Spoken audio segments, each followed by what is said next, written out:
Okay, so when I say exporting cuts, what do I mean? So usually the way that your job works as an assistant editor is one of your main responsibilities is when there are cuts that need to go to the studio or to producers, then it's your job, number one, to assemble the cuts because usually the cuts are built out as individual acts. So you'll have an act one, act two, act three, act four. Usually each one will be worked on by a different editor. So it'll be your job to assemble the acts. Usually you'll also have to add like a slate between each one, which we'll be doing.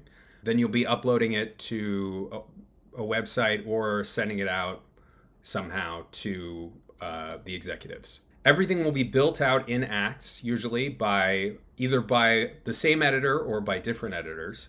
And what will usually happen is you'll come in the morning, and the editor will either the editor or the post supervisor will let you know that there's going to be a cut going out that day. And then from there, it's basically just a waiting game. So you'll wait usually till around like 3, 4 o'clock. And then hopefully around that time, the editor will let you know that the cut is ready.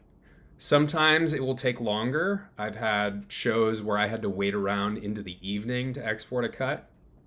But usually the editors are really good about communicating to you when the cut's going to be ready, or if they run into an issue and it's going to take longer. And you can ask throughout the day, are we still on track to export tonight? And they'll let you know if that changes. So what we're going to do is, if we go back, let's actually take a look. Let me close this out. So before we get started, make sure that your user profile is set to AEB Assist 2024.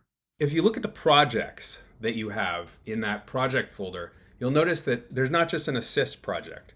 There are actually two projects. There's an assist project and an edit project. The reason that there are two projects is because in reality TV, unlike in scripted TV, where you're sort of an assistant to the editor, and so the editor and the assistant usually share a project, in reality TV, as I mentioned before, the editor and the assistant have very different media and very different roles. And so it really doesn't make sense for them to share a project. And so the editor usually has their own project. Now, when you're creating a cut, you're always going to be getting that cut from the editor's project because the editor will be building the cut in their project. So there are a couple ways that you can do that. Number one is that you could go into the edit project. So you could actually go into the project itself and you could create a bin in that project. Then you could go into the editor's cuts bins and copy their acts into that bin that you just created. So you'd have acts 1 through 4 in your new bin. And then you could take this bin and move it back to the assist project. So I can do that on the Finder level. I will go into, let's see, desktop, part 1, Avid projects. So I'll go into the edit project, I'll grab this AVB, and I will paste it into the assist project. And now when I go back into the assist project, I will have all of those acts in a bin in my project. So that's one way you could go about it. Another way you could do it is that you could open the bins from the assist project. So you'll notice in your project, I have at the top open bin. So I can hit open bin and then I can go to the editor's project and I can open those bins. So I'll go into Avid projects, edit, cuts, and then I could open Act 1 and then do the same thing for Act 2.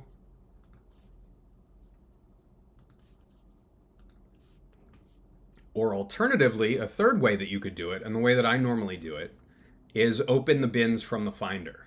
So if you go to the edit project, so I'll go back to my desktop, 2024 media, part 1, projects, edit. If I go into cuts, I can actually select all of these bins, double click, and they will open in Media Composer. Now they opened as separate windows, but that's fine. I'm just going to be option dragging them. I've already copied all of these cuts into a bin because I went into the editor's project before and copied them. But I'll just trash that one just to show you how this works, and I'll create a new bin, and I will copy these cuts into that new bin. So if anyone is following along, you might notice that as I drag these from the act bin into the bin that I just created, it's not moving them. It's not taking the file out of the act bin. It's actually creating a copy. The reason it's doing that is because before I drag them, I'm actually holding Option and then dragging them. So when you Option drag something in Media Composer, it creates a copy. Now, when you copy these sequences out of the act bins, it's really important to make sure that you hold Option, because if you forget and you drag it out and close the bin, when the editor comes back the next day, their bin with all of their work will be empty. That's a big deal and something that you will get in a lot of trouble for. If you're concerned that you might accidentally make a change to the sequence in the editor's bin, instead of just opening the bin, what you can do is when you open it, you can actually hold down the Option key or Alt on Windows and double click. And if you're on a Nexus, this won't work because I'm on local storage, but if you're on a Nexus, the bin will actually open locked so that you can't make any changes to that bin. And if you try to make changes, then they won't save. Now, you don't necessarily have to do that, but as I said, that's really a good thing to do if you're concerned that you're gonna somehow, change the name of the sequence or do anything to change the editor's work. So I'll go ahead and close out Acts 1 through 3, and then I will copy Act 4. So I now have a bin with all of the acts in my project. Now I'm going to go ahead and name this bin for the cut that I'm going to be creating. Let's say this is Rough Cut 2. So I will call it HZKYD. And then usually you would put an episode number. So I'll say HDKYD 101. And then I will put the cut name. So let's say I said Rough Cut 2. So I'll say RC2. And then I'll put today's date. Now, when it comes to writing dates, I prefer to put the year first, because oftentimes this doesn't matter because you're usually not on a show for more than a year. But if you are, it can get very frustrating if you're putting the month first, because everything will start going out of order once you hit that year mark. You'll end up with stuff from last year sorting with stuff from this year. So I usually put the year first. You can write it with the month first if you'd prefer, but I'm going to do the year first. So I'll do 24/02/07, and I'll hit enter. And I now have a bin with all of my acts in it that's named for the cut that I'm going to be exporting. Okay? So what we're going to do now is we're going to open up this Output Tools bin, and we're going to Option drag the sequence template into our bin. Okay, so you should now have the 4 acts in your bin along with a copy of the sequence template. So what we're going to do now is we're going to make this sequence template our output template. So we're going to copy the name of the output, and we're going to paste that into the sequence template. Now what I want you to do is double click on the sequence template, and it should open in your timeline like this. You should see something on the top track and something on V1. What we're going to do next is we're going to start cutting in our acts. So I mentioned this before when we talked about sequences and clips. So to cut a sequence into a sequence, instead of double clicking, because double clicking will load it into the record monitor, what I want to do is to cut Act 1 into my cut template, I'm going to drag and drop it onto the source monitor. And I'm going to go to the end of my record timeline, and I'm going to go ahead and hit B. Can anyone tell me why I ended up with only one track of video in my timeline? Because you didn't select the blue side, the record Exactly. side of track. Yes. So the reason that happened is because over here on the left, I have V1 mapped to V1, and I have all of the other tracks mapped to the right tracks, but on the record side, they're not enabled. So if you look over here, the whole idea behind the tracks that you see on the left here is that the ones on the left side represent the source, and the ones on the right side represent the record. And you'll notice that if you switch back and forth, then they switch sides. Because right now I'm looking at the source in the timeline, and now I'm looking at the record in the timeline. So if something isn't enabled on the record side, when you go to cut it in, it will only cut in the enabled tracks. And the same is true with something on the source side. So for example, if I had everything enabled on the record side, but I had everything disabled on the source side, when I go to cut it in, it won't do anything because there's nothing for it to cut in. Or if I have, let's say, one track enabled on the source side, it's only going to cut in that one track. So in order for you to be able to cut in all of your tracks from the source to the record, everything has to be enabled. So you want to make sure that all of the tracks on your left side are green and all of the tracks on your right side are blue. Now there's one more thing that you have to watch out for, which is the track mapping. So by default, all of these tracks will map to the same tracks on the record side. But if at some point, for example, I needed to cut something on the record side that's on V4 into V1, if I forget that I've done that, and then I go to cut in my media, you'll notice that I've just cut V1 into V4. So you have to be cognizant when you're cutting things in of what the track mapping is. You want to make sure that it's exactly what you want it to be. Now, most of the time, that will be the default. But if you make a change to it and you forget to undo the change, then you might make a mistake like this. And if I were to export this as a cut, then you'll see when I look at the top track, all of my graphics are gone. And I've got stuff that's on V1 that's supposed to be hidden by stuff on V2 showing up. So this cut would be a disaster. So before you cut anything in, you want to undo any changes that you've made to the track mapping. Now you could do that manually by dragging V1 back to V1 and then re-enabling V4, or you could go up to timeline and choose restore default patch and it will do it for you. Now what I need to do, there's a couple things I need to do. Number one is I need to check my in and out points. Now with Media Composer, your in and out points can either be set by the location of your playhead or by actual in and out points that you set. So if I were to cut this in right now, it would use my playhead as my in point because I don't have an in point set. If I were to set an in point at the beginning and then put my playhead here, it will use this in point as my in point. So if your playhead is somewhere in the sequence when you cut it in, you will not get the entire sequence. If you have an in point and an out point that don't encompass the entire sequence, and you cut it in, you will not get the entire sequence.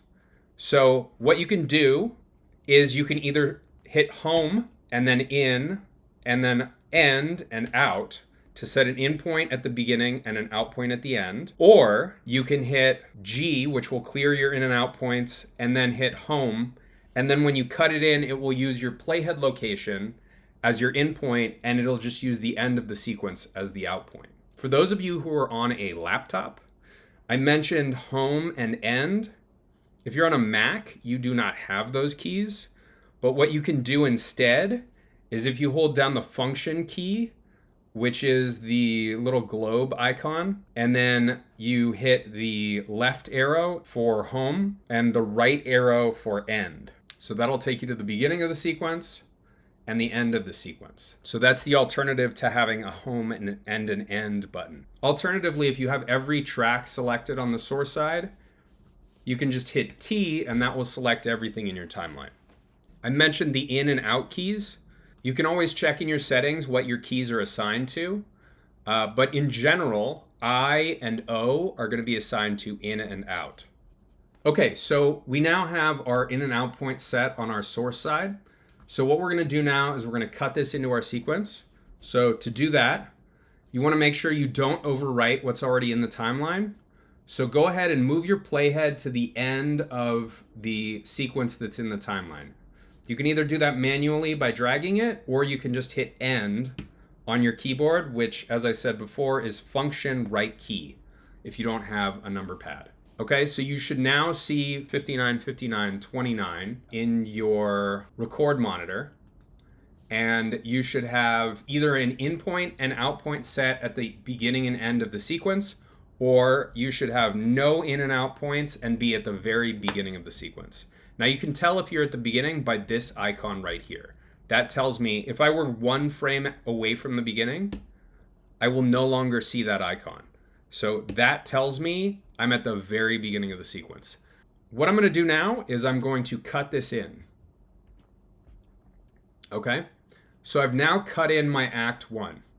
Let's go ahead and cut in Act 2, but before we do that, we are going to place a marker at the end of the sequence so that we can come back later and add a slate. In older versions of Media Composer, you could generate a title in Title Tool, and it would act as media, and then you could place it at the end of your timeline so that you could actually have a title there followed by another act. And it was much easier, but with newer versions of Media Composer that don't have Title Tool, if you're on a Mac specifically, that is impossible anymore. So what you have to do, you have to place a marker at the end of the timeline that you can then come back to and add a title once you've built all the acts out. So what we're going to do is we're going to go to the end of the timeline. So you can hit function right, or you can hit end.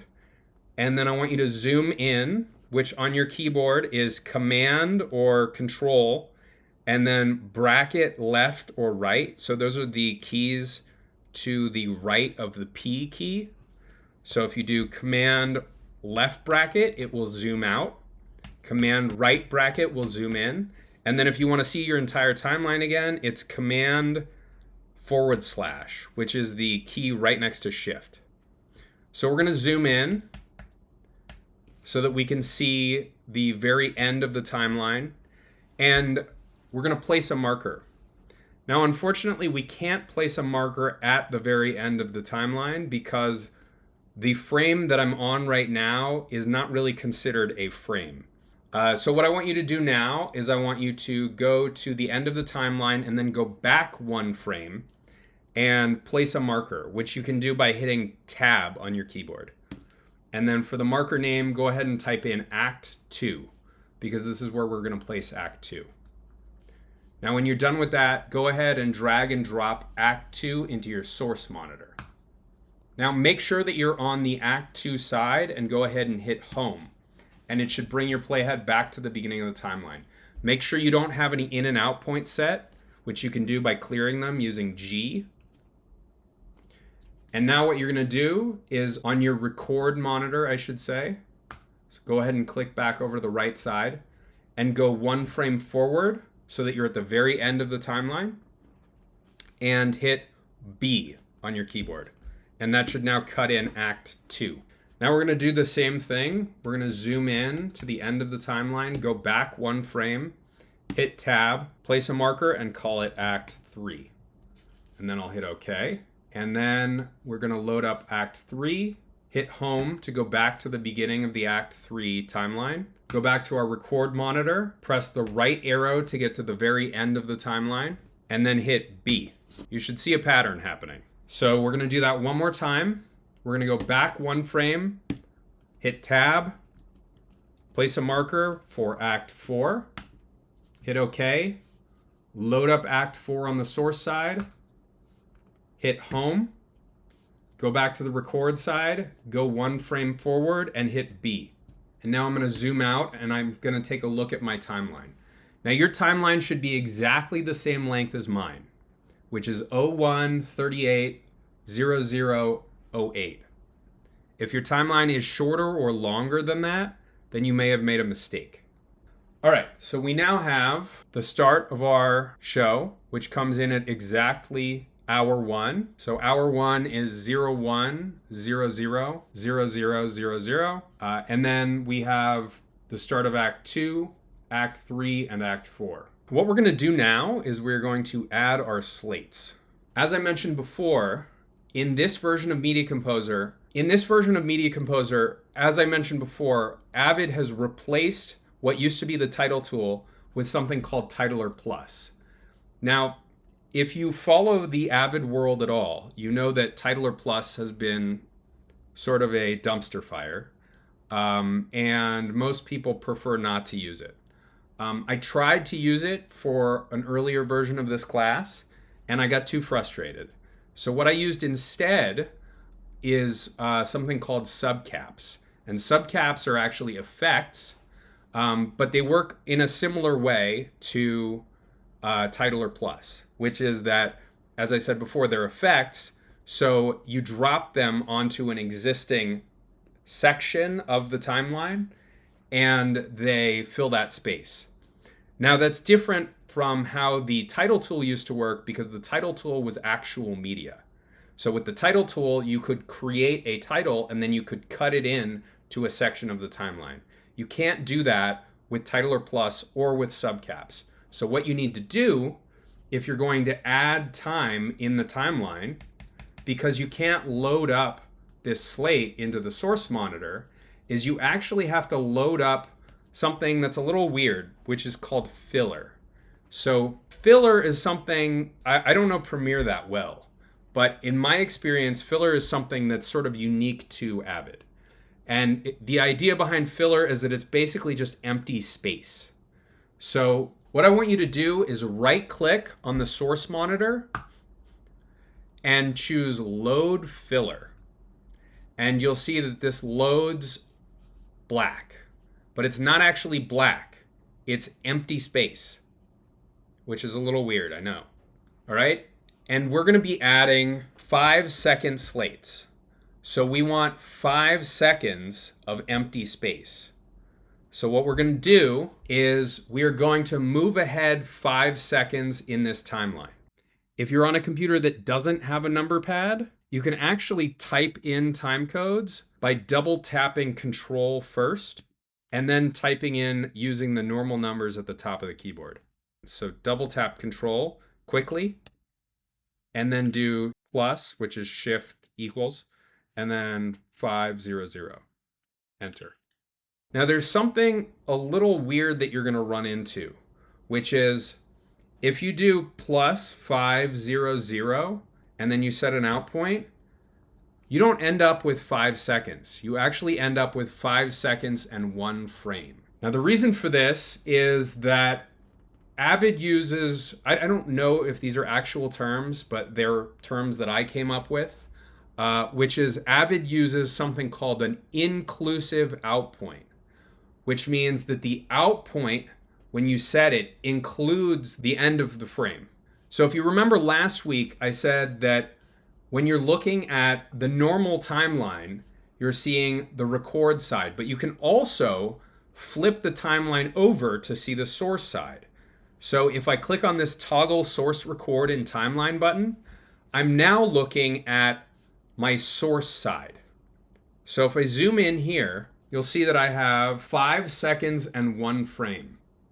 So when I did plus 500, it took me to 5 seconds, but you'll notice that when I hit out, instead of placing the out point where my playhead is, it actually places the out point 1 frame after my playhead.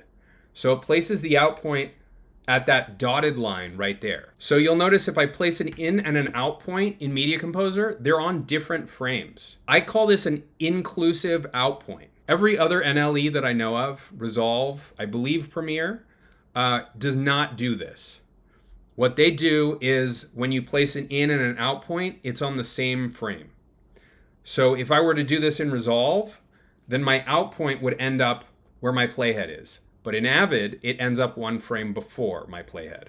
So what I'm going to do instead is I'm going to do plus 429. And then when I hit my out point, you'll see that it's now 5 seconds. All right, so we now have 5 seconds of filler loaded in our source side. What we want to do now is we want to cut that into our timeline. So I can move around my timeline by just dragging the playhead, and I could try to get to the end of this clip right here, or I can hold Command, or I think it's Control on Windows, and it will snap me to the end of the clip. So if you drag around and hold Command, you'll notice that you snap to all of the ends of clips in the timeline. So I'm going to snap to the end of that one, and then I'm going to zoom in. And if I hit B, like we've been doing, you'll notice that I just overwrote some of the media in my timeline. The reason for that is that the function of B is overwrite.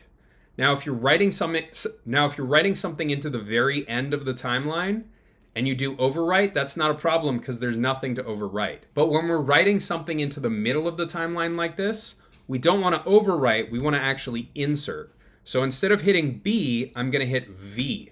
And you'll notice that cuts it in and pushes everything down. All right, so what we're going to do now is we are going to drop in our Act 2 slate. But instead of adding it on V1, we're going to add it on the top track so that it's easy to see where Act 2 begins.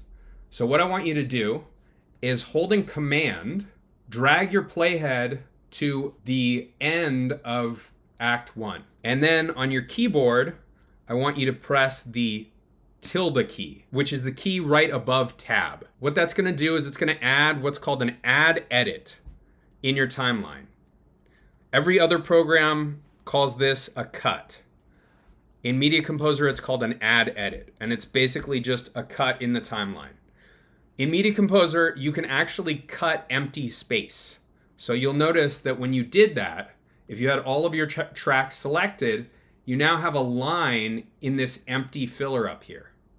Now what I want you to do is go to the beginning of Act 2 and do the same thing. And as I said before, you can snap to the beginning of the act by holding Command. So go to the beginning of Act 2 and press the tilde key. So what I want you to do is I want you to take Act 2, I want you to drag it and drop it on V5. So you should now have on V5 an Act 2 slate that begins at the end of Act 1, which is one frame after your original marker, and ends at the beginning of Act 2. All right, now we're going to do the same thing right after Act 2. So at the beginning of Act 3.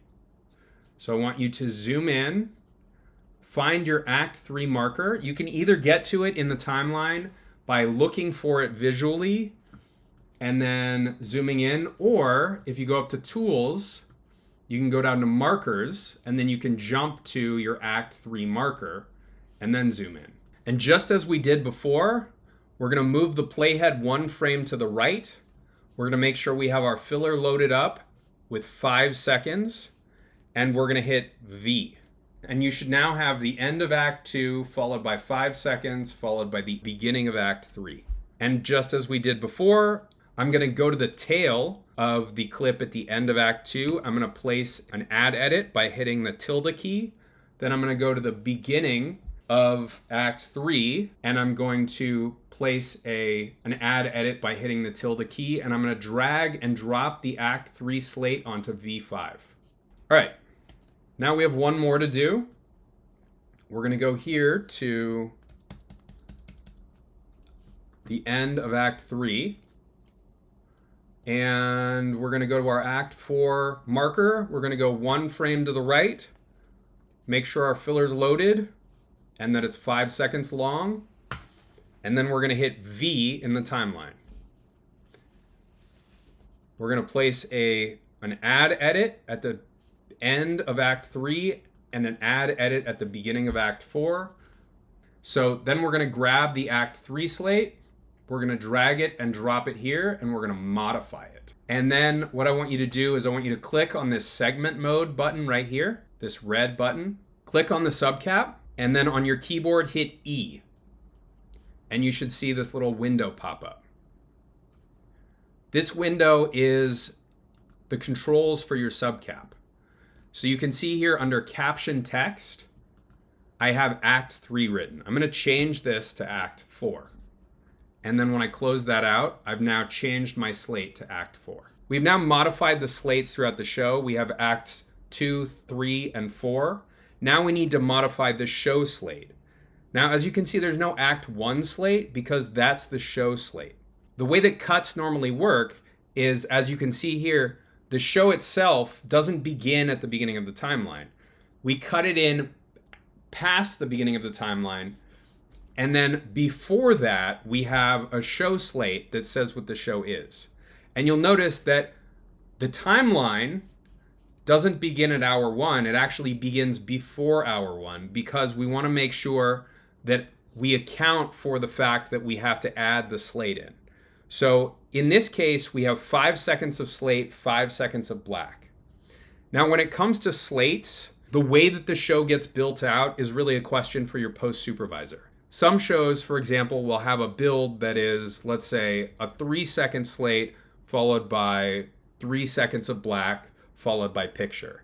So in that case, what you would do is you would still have picture coming in at hour 1, but before hour 1, you would have 6 seconds. You would have 3 seconds of slate, 3 seconds of black. So that's called a head build. You can also have different builds for your act slates. So an act slate could be, for example, 1 second of black followed by 3 seconds of slate followed by another second of black. Or it could be pretty much anything. So that's information that you'd want to get from your post supervisor. All right, so what we're going to do now is we're going to modify this head slate. So we're going to need the name of the show, the episode and the cut, the TRT and the date. Okay, so we know all of this information already except for the TRT. So to get to the TRT of the show, all you have to do is go to the end of the timeline and look at your duration. This duration is your TRT. Now, TRT stands for total run time. There's also something else called TPT. TPT is total program time. Total run time means the entire duration of the show, including breaks. Total program time means the duration of the show, content only. So if you had 3 5-second slates, then you would want to subtract that 15 seconds to get your TPT. So we're going to do TRT. So if we go to the end of the timeline, our TRT is 38:15. You don't have to include the hour or the frame in the TRT. So let's go back to the beginning of the timeline. And now we're going to edit our slate. So I want you to deselect V6. And then as I did before, we're going to go ahead and hit E. And that'll bring up our subcap editor. So we're going to change this from Assistant Editors Bootcamp to the name of this project, which is Hazard. So we'll say Hazard. We'll call this 101. And then as you can see here, this is RC2. So for our TRT, we're going to go ahead and type in 38:15. When it comes to TRT, in terms of whether you should round up or down, it's just a question of the number of frames that you have. So if you have 38:15 and 27 frames, that would probably be 38:16. If you have 38:15 and 5 frames, that would just be 38:15. Okay, and then we'll change this to today's date. So this is 2/07/24. I mentioned before that I usually put the year first. I only usually do that in anything that would have to sort. So a slate doesn't have to sort. So with a slate, I just use the month first. Okay, so we now have our slate at the beginning of the timeline. Now the last thing we're going to do is we are going to add our timecode burn. So just like we did with the transcription, we're going to add a timecode burn to this so that if someone sees something and they want to reference it in any kind of document that they send back to the editor or producer, they can write in an exact timecode that says where that thing that they're referring to occurs. So as I mentioned before with an effect, when you drop it in, it will only cover the space on the timeline between the closest edits. So because we added add edits in the timeline, if we were to place this timecode burn onto V6, it will only cover Act 1. So what I want you to do is select your entire timeline, which you can do by hitting Home on your keyboard, and then I, and then Out, and then O. And then we're gonna right click on the sequence and we're gonna choose Remove Match Frame Edits. And what that's gonna do is it's gonna take out all of those add edits that we added when we were putting in our slates. Now what you're gonna do is you're gonna grab your timecode burn and you're gonna drop it on V6. So you should now have a timeline with a slate that should have the same information as mine, followed by picture at hour 1, followed by an Act 2 slate at 01:13:44:04, an Act 3 slate at 01:22:45:20, and an Act 4 slate at 01:28:26:04. And then the end of your timeline should be 01:38:15:08. If your timeline matches what I just said, then you've done everything correctly. Okay, so we now have our timeline built out with our timecode on the top track. Now, before we export this, let's do a quick QC. So number one thing we're looking for is audio sync. So what you want to do is you want to scroll through your timeline and you want to check that everywhere, not everywhere, you want to check a few points in the timeline and make sure that any audio is synced up. Now, the hitch with this is that a lot of this stuff, I didn't have the audio. So you might come across a few interviews where there's no audio. So I apologize for that. But just in general, check sync on sections of the timeline and make sure everything seems right. You can't overlook the fact. 60, 70, maybe 100. This guy does not have audio. I couldn't find his audio. So if you come across him, it may not match. But I believe everything else should be fine.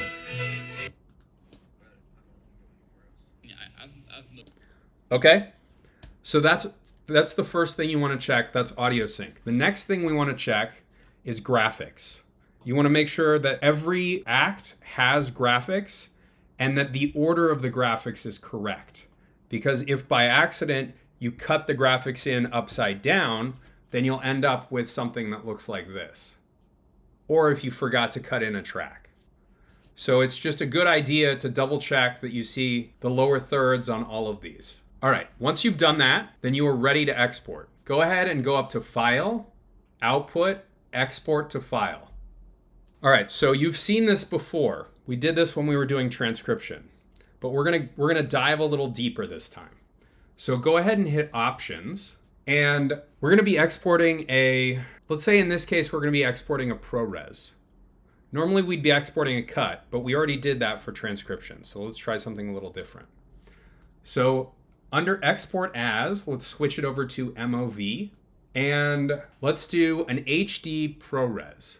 So there's a few things to look at here. We're gonna leave this as 1920 by 1080. We do not want to change the output frame rate, so make sure this is set to the same thing as your project, which is 29.97p. Output color space, Rec 709. And then for video levels, as I mentioned before, you only want to change the video levels if you're bringing in something that came from a non-video source. So in this case, we want to make sure that this is set to keep as legal range. That should always be the case. If you export it as scale from legal to full range, then your colors will technically be wrong. And then under codec family, we're going to switch this to Apple ProRes, and we will do ProRes 422 LT. Now under audio, we can leave it as PCM, and we'll switch the mix to stereo. Now we're going to do Save As, and I'm going to call that ProRes. Let's say that we have to do 2 exports. We'll do a ProRes and then we'll do an H.264. So that's our ProRes. So I'm going to hit OK. It's going to take me back to this dialog. I could start the export now, but I'd rather show you guys our settings for the H.264. So go back to options. So the next file we're going to do an MP4. In general, you'll be able to get this information from whoever you're doing the export for. So if you're doing the export for a transcription house, as we did last time, or you're doing the export for online, or you're doing the export for someone else, they may give you a spec sheet. You also might just have to choose it yourself.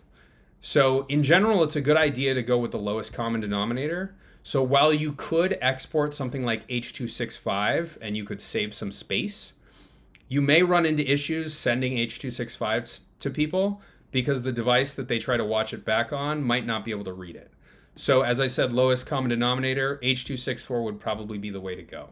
Now, generally, we're at a point now where you can export a full HD H.264, but just so that we try something a little different, let's do 1280 by 720. So let's do a 1280 by 720 H.264. We're not going to change any of this information about aspect ratio. So our output frame rate should be the same as our project, which it is. We'll leave as Rec 709. We're going to switch it to keep as legal, as I said before. And then we'll do H.264. And then compression we'll leave as H.264. And then we're going to set a constant bit rate. Let's make this a high quality H.264. So we'll do 5 megabits per second. And then we're going to do AAC and stereo audio. As I said before, when you're exporting compressed video, you should use compressed audio. So since I'm exporting an H.264, I'm not going to use PCM, which is uncompressed. I'm going to use AAC. Now I'm going to go to Save As, and I'll call this Cut H.264. And I'll hit OK. All right, so now I can go ahead and do my exports. So I'm going to, let's say in part 1, I'm going to export. Okay, so the export finished. Let's go ahead and take a look at the files. So I put those in part 1. So I have an MOV and an MP4, and you'll notice the significant difference in file size. That's because the MOV is a ProRes, so it's going to be a really large file.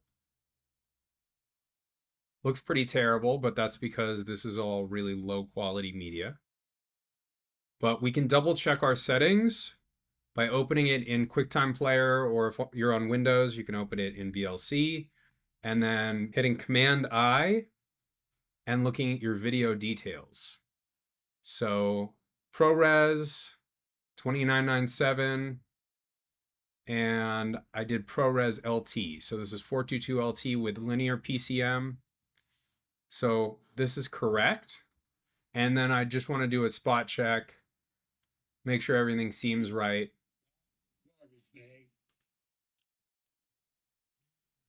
That looks good. So that's my ProRes. So now let's go ahead and take a look at the MP4, which is my H.264. So you'll notice that one opens a little smaller. That's because it's 1280 by 720.